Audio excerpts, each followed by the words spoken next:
रक्षक तत्व कौन है? अनेकांत रक्षक तत्व है। अपने ऐसे अपने को नष्ट करता है, तब उस ज्ञान मात्र भाव का पर रूप से अतत्पना प्रकाशित करके, ये जितने भी आकार हैं ये पर से अतत हैं, अन्य से बिल्कुल पृथक हैं, अन्य रूप है ही नहीं, जरा भी नहीं है। स्पर्श गंध वर्ण जैसे आकार हैं, पुद्गल जैसे आकार हैं, इनमें पुद्गल जरा भी नहीं है। कोई स्पर्श गंध वर्ण इस ज्ञान के आकार में नहीं है। इसलिए ये ज्ञान तेरे से तत्रूप है और ये तू ही है स्वयं। इसलिए तू यदि इन ज्ञानाकारों को ज्ञेयाकार जानकर निकालने का प्रयत्न करेगा तो तू अपना नाश करेगा। इसलिए अपना नाश मत कर, इनको मत निकाल, क्योंकि ये तेरे ही हैं और तू ही है।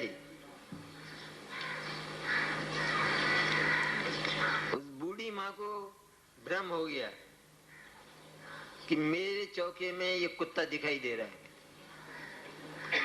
छाया पड़ रही थी, धूप थी, सामने की छत पर, सामने वाले मकान की छत पर कुत्ता, और कुत्ते जैसा आकार रसोई में पड़ा। ठीक उसे शुद्ध भोजन बनाना था, उसने तो वो देखा सबसे पहले, अरे मेरी रसोई में कुत्ता। तब लड़के को आवाज देती है, बेटा बेटा आना, पहले ये कुत्ता निकाल, तब बनेगी रसोई। अब वो पुत्र तो जानता था, वो तो बेचारा, वो क्या समझाए उसे, कैसे समझाए कि ये कुत्ता नहीं है माँ, ये तो कुत्ते जैसी रसोई का ही आकार है साहब, ये रसोई है। और ये कुत्ता तब निकलेगा जब रसोई का बिल्कुल नाश कर दिया जाए, तब निकल सकता, अन्यथा तो निकल नहीं सकता। उसको कहाँ समझ में आवे, उस जिद लग गई। तब किसी न किसी तरह समझाकर, अपने चर्चा की थी कि किसी न की तरह समझाकर और उसे शांत किया कि हाँ सचमुच वो कुत्ता नहीं था, वो तो रसोई थी, रसोई का ही आकार था। ठीक ऐसा भ्रम इसको हुआ तो अनेकांत ने कहा, अनेकांत बोला कि वे जिनको तू ऐसा मानता है कि मेरे ज्ञान में दिखाई दे रहे हैं, वे तेरे ज्ञान में नहीं दिखाई दे रहे, वे अपनी जगह बैठे हैं। तेरे ज्ञान में दिखाई दें तो उनको अपनी जगह छोड़कर तेरे ज्ञान में आना पड़े, और वे आते नहीं हैं, इसलिए वे तो अपनी जगह ही हैं और तू अपनी जगह है, बिल्कुल निश्चिंत एकदम।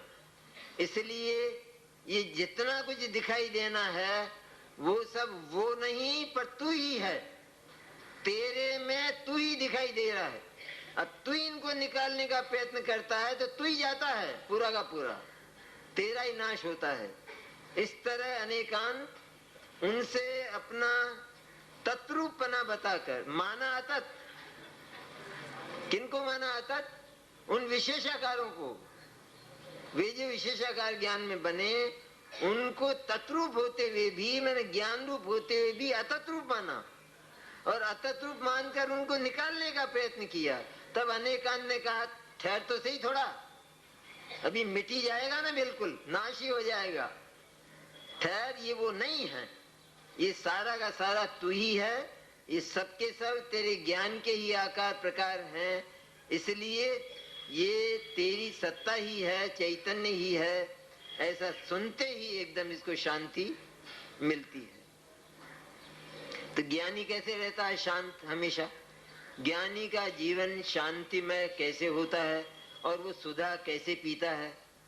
इसलिए पीता है कि अनेकांत रक्षा करता है कि कभी भी किसी भी परिस्थिति में न मेरे द्रव्य में, न मेरे गुण में और न मेरी पर्याय में किसी अन्य का संक्रमण हो ही नहीं सकता, पदार्पण हो ही नहीं सकता। वो निश्चिंत रहेगा, नहीं तो रोएगा क्या दिन भर? हमारे रोने के कारण क्या है दुनिया में? क्यों रोते हैं? आंसू क्यों बहते हैं? रात दिन परेशान क्यों रहते हैं? कहते हैं ये बोल है खास, इसलिए परेशान रहते हैं।